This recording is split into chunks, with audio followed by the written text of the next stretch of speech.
मराठी शिकण्यासाठी अमराठी चालकांना मुदत देण्यात आलेली होती आणि यावरूनच अमित ठाकरेंनी सवाल उपस्थित केलाय। मराठी शिकण्यासाठी 3 महिने का दिले असा सवाल अमित ठाकरेंनी सरकारला विचारलाय।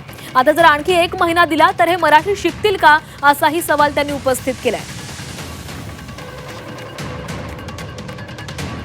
25-30 वर्ष ही माणसं इकडे राहतात, तुम्ही 3 महिने एक्स्ट्रा दिलेच का? बरं, टॅक्सीवाला कस्टमरशी एवढं काय गप्पा मारतो? कुठे जायचंय, डावीकडे उजवीकडे 1 ते 9 नंबर OTP साठी आपल्याला लक्षात ठेवायचे, हे ह्याला किती दिवस लागतात? मराठीत ह्या गोष्टी शिकायला किती दिवस लागतात? एवढंच आपली चर्चा होते ना टॅक्सीवाल्याशी, डावीकडे घे उजवीकडे घे, किंवा कुठे जायचंय, OTP.